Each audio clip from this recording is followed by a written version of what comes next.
ইন্ডিয়াতে আবার এই কয়েকদিন পূজার জন্যে 1000 টন ইলিশ মাছ দেওয়া লাগবে। কি কারণে? এটা কি কোনো মসজিদের ইমাম বলিছে? কেন বলেনি? ভয়ে বলেনি। যদি এটা কলিতে মোতাল্লি চাকরি না হয়, এটা জনগণের অধিকার। বাংলাদেশে যে বঙ্গোপসাগর আছে, আল্লাহর কি আইন মানে, মাছ কি আইন মানে? একটা বঙ্গোপসাগর এইভাবে পূর্ব পশ্চিম লম্বা, এই পর্যন্ত বাংলার সীমানা, এই পর্যন্ত ভারতের সীমানা। একটা ইলিশ ভারতের সীমানা যায় না। আল্লাহু আকবার। একটা ইলিশ ভারতের সীমানা যায় না। যদি যেত তাহলে ওরা ভারতের সীমানা জাল নামে দেয়া ওরা আর বাংলাদেশটায় কোনোদিন ইলিশ নিত না। এই ইলিশ মাছ ফত্তালি বাজারও 2300 টাকা কেজি, চাঁদপুরে 2700 টাকা কেজি, বরিশালে আমি গেছিলাম ইলিশ আনার জন্য 1800 টাকা কেজি। আর আমার দেশের সরকার দিল হলো ভারত 1000 টন ইলিশ 15 টাকা কেজি। এই কথা কোন না কাম? এটা কি কাম ভালো করছে? এখন ভালো করছে? আপনি খালি নামাজ রোজার কথা বলেন, দেশের মানুষ গোল্লাদের আজ ইলিশ মাছ পর্যাপ্ত পরিমাণ না খাওয়ার কারণে আজকে বাংলাদেশের মানুষের ডায়াবেটিস বেশি বেড়ে যাচ্ছে। আমি দেখেছি পাকিস্তান আমলে, আমি জাতীয় সঙ্গীত করছি, আমি তখন 68 সনে ক্লাস 4-এর ছাত্র। তখন ইলিশ মাছ কাল্লা কাটে অর্ধেক চাকা করে প্রতি হাটে মানুষ ইলিশ খাতে। এত ডায়াবেটিস ছিল না। যেটি ফিট দেওয়া লাগে না, পরিচর্যা করা লাগে না, চোর পাহারা দেওয়া লাগে না। দরিয়ার মধ্যে আল্লাহ কি নিয়ামত দিচ্ছে, সেই নিয়ামত 1.5 কেজি 15 কেজি ওজনের ইলিশ সারা জীবন ভারতরা খাবি। কি কারণে? এটা মসজিদে প্রতিবাদ দিতে হবে, কথা ঠিক কিনা? আমরা একটা ঈদ চাঁদে রোজার তারা ঈদের সময় একটা ইলিশে পাই না। আমাকে কয় এত বড় 40 দিন ফ্রিজের থতে কাঁটা বার হয়ে গেছে, সেগুলোকে জাটকা খান। এটা হতে কি স্বার্থবাদী সিন্ডিকেট করে সারা বাংলাদেশের মানুষের জীবন থেকে শান্তি, খাওয়া দাওয়া সব উৎখাত করে দিচ্ছে। কারণ কি? আল্লাহর দেওয়া সমাজ ব্যবস্থা নাই। বলো না? আচ্ছা, গুনাহ মাফ করার আল্লাহ ছাড়া কেউ আছে নাকি? সবাই জোরে বললেন না সুবহানাল্লাহ। সেই কাজের অফার 5টা। তারই 1 নাম্বার কি? একবার গুনাহ মাফ। 2 নাম্বার হলো আপনাকে জান্নাতে ঢুকে দিবি কে? আপনাকে জান্নাতে প্রবেশ করানো হবে। 3 নাম্বার হলো যে জান্নাতে যাবেন এই জান্নাতের নিম্নদের যে নহর আছে, সুবহানাল্লাহ। কিসের নহর? মধু, দুধ, শরাবের নহর। এরপরে এই জান্নাতের ভেতরে আপনি যা চাবেন তাই পাবেন। আল্লাহু আকবার। এই জান্নাতের ভেতরে যা পাবেন তাই পাবেন, যা চাবেন তাই পাবেন। আর একটা অফার, 5 নাম্বার অফার হলো যত পুরস্কার আছে সমস্ত পুরস্কারের উপর সবচেয়ে দামি পুরস্কার হবে এটা। কোন সুবহানাল্লাহ। তাহলে এই 5টা অফার আছে যদি উত্তম কাজ করা যায়। বলেন তো, কোরআনে যে আমরা প্রায় 100 বছর হলে নামাজ পড়ছি, 60 বছর হলে, 40 বছর হলে, 70 বছর হলে, এই উত্তম কাজের কথা এখনো বাংলাদেশের মসজিদে শতকরা 10টা মসজিদে এখন উত্তম কাজের বক্তৃতা ইমামের মুখ দিয়ে বাড়ায় না, কথা ঠিক কিনা? তাহলে গুনাহ মাফের যে উত্তম কাজ, এটা যদি মসজিদে ইমাম সাহেব না বুঝে দেয়, না পড়ে দেয়, আমাদের মাহফিলের বক্তৃতা দিয়ে কোনো লাভ হবে? এই মসজিদে যেহেতু এই বক্তৃতা হয় না, ওই জন্যই আলেম ওলামা যখন বাইরে মাহফিলে বক্তৃতা দেয়, রাজনৈতিক নেতারা যখন ডানে বাঁয়ে বসে থাকে, তখন তারা কয় হুজুর দেখে শুনে কথা কবেন। আর ওই কারণেই যেহেতু মসজিদে আসল কথা হয় না, সেই জন্য আমাদের উপর মামলা দিয়া, হামলা দিয়া, জেল দিয়া, জুলুম দিয়া, এমনকি ফাঁসির মঞ্চ দিয়া হত্যা করলো তাদের রাগ ফুরায় না, কথা ঠিক কিনা? যে আল্লাহ প্রথম বললেন খেলাফত, আবার মাঝখানে এসে বললেন এবাদত। তাহলে এবাদত আর খেলাফত অঙ্গ অঙ্গিভাবে জড়িত। আপনারা ভাই নাঙ্গল চেনেন? নাঙ্গল এই গরু দিয়ে হাল বয়, আগে দেখেন নি? দেখবেন নাঙ্গল একটা কাঠের গাদা লাগে, একটা দোগল লাগে, একটা মুঠা লাগে, একটা ইস লাগে, ইস্টার লাগে, একটা ফাল লাগে, একটা পাশি লাগে, একটা জোয়াল লাগে, লাগে কিনা? আচ্ছা, কোন তো কেউ যদি বেশি বুদ্ধি অর্জন করে মনে করে যে না আমি নাঙ্গল বানাবো ঠিক, কিন্তু লোহার ফাল লাগাবো না, তখন কি মিস্ত্রি অবশ্যই বলবি না যে না এই নাঙ্গল আলা, এই কৃষক তুমি যা জানো তার চেয়ে আমি বেশি জানি? কথা কন, তুমি যা জানো তার চেয়ে আমি মিস্ত্রি বেশি জানি। কারণ মিস্ত্রি জানে নাঙ্গল বানালে ফাল দরকার। এখন আপনি তার কথা না শুনেও যদি শুধু কাঠের নাঙ্গল বানা ফাল ছাড়া হাল বাবার দান, তাহলে শক্ত মাটির কি হাল বাওয়া যাবে? হ্যাঁ, তো ওই সময় নাঙ্গলের সাথে ফালের যে সম্পর্ক, ফালের সাথে যেরকম নাঙ্গলের সম্পর্ক, ইবাদত আর খেলাফতের সাথে ঠিক ওই রকম সম্পর্ক রাখতে হবে। আমাদের দেশে আল্লাহর খেলাফত নাই বিদায় আমরা ইবাদত করার পরে আমরা হচ্ছি 1 নম্বর দোষী। আর যারা ইবাদত করে না এবং খেলাফত আল্লাহর মানে না, তারা বোতাম খুলে দেয় ঘরে। কথা কয় না বারে? তাহলে আমরা যারা ইবাদত করতেছি, এই ইবাদত দিয়া দুনিয়ার অশান্তি দূর করা সম্ভব না। তাহলে আল্লাহর খেলাফত আর ইবাদত একসাথে থাকতে হবে। এই কাজের দায়িত্ব আল্লাহ রসুলকে দিয়েছিলেন, আমরা সেই দায়িত্ব থেকে অনেক দূরে সরে গেছি। এই তো কয়েক বছর, 40-50 বছর হলে মানুষ একটা রাজত্ব, রাজনীতি এইগুলির একটা জ্ঞান আমরা পাচ্ছি। এর আগে আমার আব্বা 103 বছর বয়সে মারা গেছে, উনি 103 বছর পর্যন্ত বক্তৃতা করছেন। আমি আমার আব্বার সাথে 10 বছর বক্তৃতা করছি। আব্বা সূরা সফের ইয়া আইয়ুহাল্লাযিনা আমানু হাল আদুল্লুকুম আলা তিজারাতিন তুনজিকুম মিন আযাবিন আলিম, এই আয়াতটা আমার আব্বা প্রতিদিন মাগরিবের নামাজ পড়ছে। কিন্তু আব্বাকে বলি, আব্বা এই কাজের অর্থ হিসাবে কাজ করা লাগবে না? কয় পাগল, এটা পড়লে যাতা সব লয়। এই সূরা সব কোনো একবারে নাজেল হচ্ছে, এই দুটো রুকু একবারে নাজেল হচ্ছে। কিন্তু আয়াত, এই কয়েকটা আয়াত যদি একজন মানুষ সারা জীবন আমল করে, সে আল্লাহর জান্নাতে যাবে। কোন সুবহানাল্লাহ। এই সূরার ভেতরে আছে উত্তম কাজের কথা, আমি এটা একটু পরে বলবো। আমি এখন বললাম যে ইবাদত আর খেলাফত প্রত্যেকটা মানব সমাজে একসাথে থাকতে হবে। কোন সুবহানাল্লাহ। কিন্তু আমরা ইবাদত আছে, খেলাফত, কিন্তু খেলাফতের বক্তৃতা প্রতি শুক্রবারে হচ্ছে, কিন্তু আমরা মুসল্লিও গাওয়াত লাগাই না। এই যে এই মসজিদ নিচতলার যখন ছিল গম্বুজ, ওখানে আমরা নামাজ পড়ছি। সেই মোজাম্মেল হক, মরহুম মোজাম্মেল হক ইমাম সাহেব, ওনার সাথে আমি প্রায় আজ থেকে 29 বছর আগে বক্তৃতা করছি ভাট্টা হাই স্কুল ফিল্ডে। এই মসজিদে করতোয়া পেপারে রোজার শেষ জুমার দিনে এমন মুসল্লি হয় যে চালোপাড়া ব্রিজও যায় নামাজ পড়ে, নামাজ পড়ে। পরের দিন সকালবেলা করতোয়া পেপারত দেখি মসজিদ ভর্তি, বারান্দা ভর্তি, রাস্তা ভর্তি, ব্রিজও যায় নামাজ হচ্ছে। কথা কোন দেখা? আচ্ছা, জুমাতুল বেদারে তুই কি সোয়াব, তাহলে আরো যে জুমা চলে গেল সেগুলোর কি কথা কন? হ্যাঁ, তাহলে মনে করেন এই আবাদতগুলো হচ্ছে, কিন্তু মজা নাই, আবাদতের মজা নাই। কারণ কি? আমাদের দেশে খেলাফত নাই। এখন শোনেন, এই খেলাফতের বক্তৃতা আরবি দিয়া মসজিদে রসুলের হাদিস প্রতি মসজিদে তেলাওয়াত করা হচ্ছে।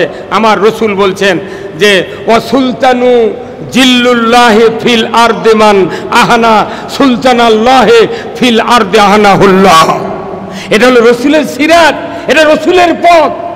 আল্লাহ নবীর একটা হাদিস আশরাফ আলী থানভী খুতবাতুল হাকামে 90 বছর আগে অ্যাড করে দিয়ে গেছেন। প্রত্যেক মসজিদে এই হাদিস পড়া হয়। কিন্তু বলেন তো, এই হাদিসটার অর্থটা যদি পুরা জাতিকে যদি বুঝানো হতো, বয়তুল মুকাররমের ইমামের পালান লাগতো না। এখানে বলা হচ্ছে ন্যায়পরায়ণ শাসক পৃথিবীতে আল্লাহর ছায়া সদৃশ্য। বলুন তো, কোরআনের আইন ছাড়া ন্যায়পরায়ণ শাসক পৃথিবীতে থাকবে? আবু জেহেল তো রাজত্ব চালাতে মক্কাতে, কিন্তু রসুল যখন মদিনায় হিজরত করে ইসলামী রাষ্ট্র গঠন করলেন, মানুষ রসুলের রাজত্বের ভেতরে বেশি ঢুকলেন না ওই আবু জেহেল ওগুলো মিছিল করলেন? রাসূলের সাথে গেলেন, কারণ রাসূলের ঘোষণা যে আল্লাহর রাজত্ব হলো ছায়া স্বরূপ। তো এই ছায়ার ভেতরে একটা মানুষ যদি আরামে থাকে, এই মানুষ কি রোদের ভেতরে আর দাঁড়াবে? যে রাসূলের আল্লাহর রাজত্ব হলো ছায়ার সাথে তুলনা করা হয়েছে। এই বক্তৃতা প্রতি শুক্রবারে ইমামরা দেয়, কিন্তু মুসল্লিক যদি বুঝান হতো 5 মাসে 25টা জুম্মাত, আমার মনে হয় বাংলাদেশে ইসলাম মানুষ না হলে একানা বুঝতো, রাজত্ব বুঝতো। এরপরে আল্লাহর রসুল বলছেন ওমান আহানা সুলতানাল্লাহি ফিল আরদি আহানাহুল্লাহ। রসুল বলছেন যে কেউ যদি আল্লাহর রাজত্ব কায়েমের বিরোধিতা করে এবং রাজত্ব আছে অপমান করে, আমার রাসূল বলছেন সে যেন স্বয়ং আল্লাহর বিরোধিতা করল। কিসের বিরোধিতা করল? আল্লাহর বিরোধিতা করল। আচ্ছা, আল্লাহর বিরোধিতা করে যদি জুম্মার থেকে 12,000, আর এই নামাজ রোজা এবাদত কবুল করার কেউ আছে ভাই? আছে? কেউ কি আছে? তাহলে আমাদের দ্বারা কি হচ্ছে? খুতবা পাঠ হচ্ছে, শোনা হচ্ছে, অর্থ না বোঝার কারণে আমাদের দ্বারা আল্লাহর বিরোধী কাজ হচ্ছে। ধরে বলুন ঠিক কিনা? তাহলে আসুন, রসুলের সিরাত শুধু নামাজ রোজা হজ যাকাত নয়, রসুলের 1 নম্বর সিরাত হলো আল্লাহর রাজত্ব জমিনে কায়েম করা। এখন এই জমিনে যদি রাজত্ব কায়েম না থাকে তাহলে কি সমস্যা বলুন তো? জীবন ব্যবস্থা হিসাবে আল্লাহ তাআলা আমাদেরকে কি জীবন ব্যবস্থা দিয়েছেন? তার নাম কি? কোন ইসলাম? বারে আল্লাহ যে জীবন ব্যবস্থা পাঠাচ্ছেন আমাদের জন্য, সেই জীবন ব্যবস্থার নাম কি? ইসলাম। আল্লাহ কোরআনে বলছেন, ইয়া আইয়ুহাল্লাযিনা আমানু দুখুলু ফিস সিলমি কাফা ওয়ালা তাত্তাবিউ খুতুওয়াতিশ শাইতান ইন্নাহু লাকুম আদুউম মুবিন। আমার আল্লাহ বলছেন, হে দুনিয়ার ইমানদারেরা, হে দুনিয়ার ইমানদারেরা, তোমরা ইসলামের ভেতর পরিপূর্ণ দাখিল হও। ধরে কোন সুবহানাল্লাহ। এন্ড ইসলাম কি একটা জিনিস? ইসলাম হলো জীবন ব্যবস্থা। অনেক এখনই যদি আপনাদেরকে বলেন তো ইসলাম অর্থ কি, তাহলে উত্তর কি আসবে ভাই? কোন ইসলাম অর্থ কি? শান্তি? এটা তো না, না। ইসলাম অর্থ হলো জীবন ব্যবস্থা। ইসলামকে আপনাকে বুঝতে হবে জীবন ব্যবস্থা হিসাবে। ইসলাম একটা code of life. Islam is the complete code of life.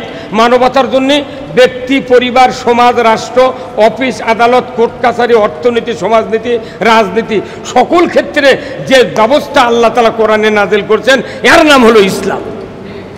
এই ইসলাম আল্লাহ বলছেন, ইন্নাদ দীনা ইনদাল্লাহিল ইসলাম। ইসলাম নামক জীবন ব্যবস্থা আমি আল্লাহ আমার কাছে পছন্দ, তোমাদের জন্য এটা পছন্দ হিসেবে নাজিল করেছি। কোন সুবহানাল্লাহ। আমরা কি ইসলাম মানতে পারছি এখন ভাই? আচ্ছা, যদি না মানি এই জীবন ব্যবস্থা, তাহলে মৃত্যুর পর কবরে যা দ্বিতীয় প্রশ্ন করবেন ফেরেশতা আল্লাহর হুকুমে, হে ফেরেশতা, আমার বান্দাকে একটু টালি করো তো। আমার তো রব বলে স্বীকার করে গেছে আলমে আরওয়াত, আবার দুনিয়ায় কোন রবের আইন মানছে, কোন জীবন ব্যবস্থা মানছে, একটু আমি টালি করব। তোমরা জিজ্ঞাসা করো তো, ওমা দিনুকা, তোমার জীবন ব্যবস্থা কি ছিল?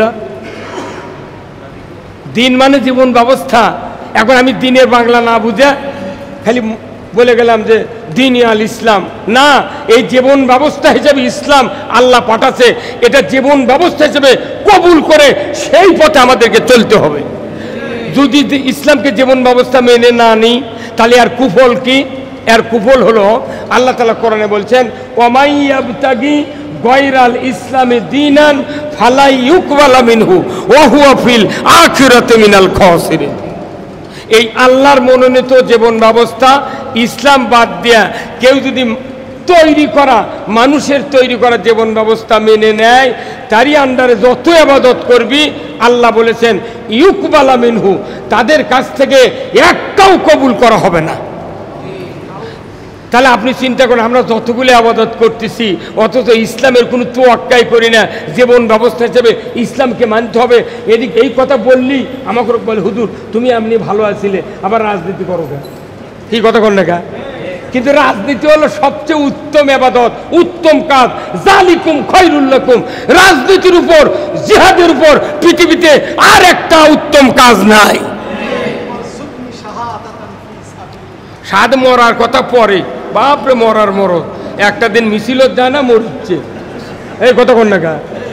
জীবন দেওয়া অথচ আল্লাহ কোরআনত কছে যে কুতিবা আলাইকুমুল কিতালু ওয়া হুয়া কুরহুল লাকুম, যে তোমাদেরকে প্রাণান্তকর সংগ্রাম করা ফরজ করা হয়েছে, অথচ তোমাদের কাছে এটা অপ্রীতিকর। কতক্ষণ না? মিছিলতে যায়নি। এই যে আমি একটা 47 বছরের বক্তা, বাংলাদেশ জামাত ইসলামী করি 40 বছর হলে, এমপি নির্বাচনে আমি আর এই কাহালুতে আমি এইমাত্র একটা সিরাত মাহফিল করে 1 ঘন্টা বক্তৃতা দিয়েছি। আমাকে বহু লোক ফোন করে, হুজুর আপনি একটা ভাইরাল বক্তা, আপনি কে রাজনীতির ক্যানভাস করেন? আমাকে দোপকে ফেলে দেয়, বুঝছেন? প্রতিদিন বহু ফোন করে বিভিন্ন জেলার থেকে। আমি বলি, আপনার ক্ষতি কি? ক্ষতি আপনি একটা বক্তা মানুষ এইগুলো করবেন কে? তা আমি বলি, শোনেন, আমি যদি আমার আব্বা যদি রসুলের সময় জন্ম নিতেন আর আমরা যদি তার সন্তান ওই সময় হতাম, বদরের যুদ্ধের সময় যদি আমি ঈমান আনতাম আর আমি যদি যুদ্ধে না যেতাম, আল্লাহ আমাদেরকে টার্গেট করে বলতো, হে রসুল অমুক অমুক মুনাফিক, ওদের সাথে কোনো কথাবার্তা বলবেন না, ওদের বয়কট করেন। কথা ঠিক কিনা? আমরা এমনি বলি যে ফ্রান্সের জিনিস বয়কট, ইন্ডিয়ার জিনিস বয়কট। তো ইন্ডিয়াতে আবার এই যে এই 5 আগস্টের পর এই কয়েকদিন পূজার জন্যে 1000 টন ইলিশ মাছ দেওয়া লাগবে। কি কারণে? এটা কি কোনো মসজিদের ইমাম বলিছে? কেন বলেনি? ভয়ে বলেনি। যদি এটা করলে যে মোতাল্লি চাকরি না হয়, এটা জনগণের অধিকার। বাংলাদেশে যে বঙ্গোপসাগর আছে, আল্লাহর কি আইন মানে, মাছ কি আইন মানে? একটা বঙ্গোপসাগর এইভাবে পূর্ব পশ্চিম লম্বা, এই পর্যন্ত বাংলার সীমানা, এই পর্যন্ত ভারতের সীমানা। একটা ইলিশ ভারতের সীমানা যায় না। আল্লাহু আকবার। একটা ইলিশ ভারতের সীমানা যায় না। যদি যাত তাহলে ওরা ভারতের সীমানা জাল নামে দেয়া ওরা আর বাংলাদেশটায় কোনোদিন ইলিশ নিত না। এই ইলিশ মাছ ফত্তালি বাজারও 2300 টাকা কেজি, চাঁদপুরে 2700 টাকা কেজি, বরিশালে আমি গেছিলাম ইলিশ আনার জন্য 1800 টাকা কেজি। আর আমার দেশের সরকার দিল হলো ভারত 1000 টন ইলিশ 15 টাকা কেজি। এই কথা কোন নাকি আপনারা? এটা কি কাম ভালো করছে? এখন ভালো করছে? আপনি খালি নামাজ রোজার কথা বলেন, দেশের মানুষ গোল্লা। আজ ইলিশ মাছ পর্যাপ্ত পরিমাণ না খাওয়ার কারণে আজকে বাংলাদেশের মানুষের ডায়াবেটিস বেশি বেড়ে যাচ্ছে। আমি দেখেছি পাকিস্তান আমলে আমি জাতীয় সঙ্গীত করছি, আমি তখন 68 সনে ক্লাস 4-এর ছাত্র। তখন ইলিশ মাছ কাল্লা কাটে অর্ধেক চাকা করে প্রতি হাটে মানুষ ইলিশ খাতে। এত ডায়াবেটিস ছিল না। যেটি ফিট দেওয়া লাগে না, পরিচর্যা করা লাগে না, চোর পাহারা দেওয়া লাগে না। দরিয়ার মধ্যে আল্লাহ কি নিয়ামত দিচ্ছে, সেই নিয়ামত 1.5 কেজি 15 কেজি ওজনের ইলিশ সারা জীবন ভারতরা খাবি। কি কারণে? এটা মসজিদে প্রতিবাদ দিতে হবে। কথা ঠিক কিনা? আমরা একটা ঈদ চাঁদে রোজার তারা ঈদের সময় একটা ইলিশে পাই না। আমাকে কয় এত বড় 40 দিন ফ্রিজের থতে কাঁটা বার হয়ে গেছে, সেগুলোকে জাটকা খান। এই কথাগণ, এটা হতে কি স্বার্থবাদী সিন্ডিকেট করে সারা বাংলাদেশের মানুষের জীবন থেকে শান্তি, খাওয়া দাওয়া সব উৎখাত করে দিচ্ছে। কারণ কি? আল্লাহর দেওয়া সমাজ ব্যবস্থা নাই। এখন এই সমাজ ব্যবস্থার কথা আমরা যখন বলি তখন আমাকে করছে যে হুজুর আপনি ক্যানভাস করেন কেন? আমি বললাম আমি যদি বদরের যুদ্ধে অংশগ্রহণ না করতাম আমাকে মুনাফিক বলতো, আল্লাহ রসুল সাহাবারা মুনাফিক বলতো। এই কথা কোন না? আমি যদি এই সময় যে দুর্যোগ গেল 16 বছর, রসুলের সিরাত হলো আল্লাহর আইন বিজয় করতে হবে। আমি যদি ঘুম পাড়ে যদি ইসলাম বিজয় না করে, কাজ সংগ্রাম না করে, ক্যানভাস না করে, রাজনীতি না করে যদি এখান থেকে এমপি যদি ফেল করে, তা আমাকেই তো আগে ধরবি। কতক্ষণ দেখা মেলা মৌলানা যা দেখেন ওই মক্কার যা উমরা করছে আর আমাকে আইডি ওই ছবি পাঠিয়ে দিচ্ছে। আমরা এটি ক্যানভাস করে মরিচ্ছি, ওরা যা কি করছে উমরা ছবি পাঠাচ্ছে। ওরা মনে করছে না এটাই হচ্ছে বড় ইবাদত। হাজার হাজার কোটি কোটি লোক এই পৃথিবীতে হজ করছে প্রতি বছরে, কিন্তু তারাও মুখ দিয়ে বলিচ্ছে ইন্নাল হামদা ওয়ান নিয়ামাতা লাকা ওয়াল মুলক লা শারিকা লাক। হে আল্লাহ, তোমার সমস্ত প্রশংসা আর যত নিয়ামত পৃথিবীতে আছে সবচেয়ে বড় নিয়ামত হলো তোমার রাজত্ব। হাজি বাড়লো, উমরাকারী বাড়লো, কিন্তু রাজত্ব হারালো। কতক্ষণ? এই কথা যদি আমরা সবাই ইমানদার বলতাম, আজকে বাংলাদেশে রসুলের আদর্শ কায়েম করতে আমাদেরকে কেউ চোখ রাঙাতে পারতো না। কথা ঠিক কিনা? রসুলের কোনো অপরাধ নাই, উনি সত্যবাদী, আমানতদার। শুধু আল্লাহর রাজত্ব কায়েমের জন্য ওই আবু জেহেলের গোষ্ঠীরা রসুলকে শুধু কষ্ট দিল না, জন্মভূমি থেকে বিতাড়িত করে। আমরা মনে করেছি রসুলের মিলাদুন নবীর উপর খুশি থাকি, আল্লাহ আল্লাহ মাফকারী, লা তাকনাতু মির রহমাতিল্লাহ। আরে কেউ যদি পরীক্ষার 14 নম্বরের অ্যান্সার দিয়া যদি মনে মনে আল্লাহ তুই গ্রেস দিয়ে পাশ করে দিবি মাস্টার, 14 নম্বরের পরীক্ষা দিলে গ্রেস হবে না, কমপক্ষে 29-28 পাওয়া লাগবে। হ্যাঁ কথা কোন না? 29-28 পাওয়ার জন্যে আপনাকে উত্তম কাজ একটা করতে হবে। আমি সেই কথা বলে আমি কথা শেষ করব।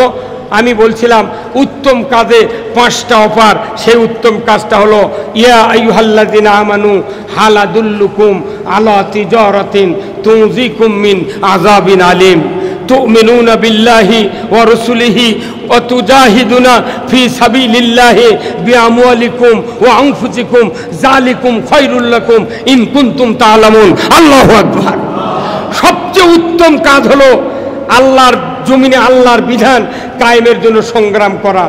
এই কাজ করতে গেলে আল্লাহর উপর ঈমান লাগবে, রসুলের উপর ঈমান লাগবে, জান আর মাল দিয়া আল্লাহর পথে সংগ্রাম করতে হবে। তবেই আল্লাহ তাআলা আমাদেরকে ওই উত্তম কাজের যখন কর্মী দেখতে পাবেন, তবেই আমাদেরকে আল্লাহ জান্নাত দেবেন। সুবহানাল্লাহ খান। এর আগে নয় রসুলের সাথে জিহাদের ময়দানে হাজির হয়নি, একবার ডাইরেক্ট বয়কট করে দিয়েছে। 39 দিন পর আল্লাহ বলছেন ওদের স্ত্রী বাড়ির দিয়ে পাঠাও। মুনাফিকের সাথে স্ত্রী থাকতে পারে না। এরপরে 49 দিনে আল্লাহ ওহী দিয়া বলে দিলেন, ইয়া আইয়ুহাল্লাযিনা আমানুত্তাকুল্লাহ কুনু মাস সাদিকিন। হে আল্লাহর বান্দারা, তোমরা আল্লাহকে ভয় করো আর তোমরা সত্যবাদীদের দলভুক্ত হও। রসুল আর সাহাবী দিন কায়েমের যুদ্ধে অংশগ্রহণ করে দিন বিজয় রেখেছিলেন, এরাই হলো সত্যবাদী, তাদের তোমরা দলভুক্ত হয়ে যাও। কারণ আল্লাহু আকবার। আসুন না আমরা এই সামান্য জিন্দেগিতে হাই হাই করে দুনিয়াদারি করতে হবে, কিন্তু দিনকে বাদ দেওয়া নয়। আসুন আল্লাহ তাআলা আমাদেরকে রসুলের জীবনের এই সিরাত আদর্শ, অনেক বক্তৃতা আপনারা শুনেছেন এতক্ষণ, হয়তো আমি জানি না কি বক্তৃতা, হয়তো কুল ইন কুনতুম না ইন্নাদ-দীনা, এই এতটুকু আয়াত খালি পড়ে আমরা শুনেছি না। রসুলের প্রথম রাজত্ব হলো এখানে কায়েম করতে হবে কার? আসুন বাংলাদেশে যে পরিবেশ আল্লাহ তাআলা সৃষ্টি করে দিয়েছেন, আমরা আনমনা হয় ধন্দা মনে হয় না থেকে একটাবার দেশে আল্লাহর আইন চালু করে দেখি আল্লাহ তাআলা আমাদের উপর কিরকম রহমত দেন। কথা ঠিক কিনা? আপনারা কি রাজি আছেন? কারা কারা রাজি আছেন? 2 হাত তুলে দেখান। লিল্লাহি তাকবীর, নারে তাকবীর। আল্লাহ তাআলা আমাদের সকলকে এই কথাগুলি আমল করার তৌফিক দান করুক। আল্লাহ আমাদেরকে হায়াতে জিন্দেগি নিতে আল্লাহ বরকত দিক, আমাদের সকলকে ইলমি যোগ্যতা বাড়িয়ে দিক। সবাই বলে আল্লাহুম্মা আমিন। ওয়া আখিরু দাওয়ানা আলহামদুলিল্লাহ। আসসালামু আলাইকুম ওয়া রাহমাতুল্লাহ।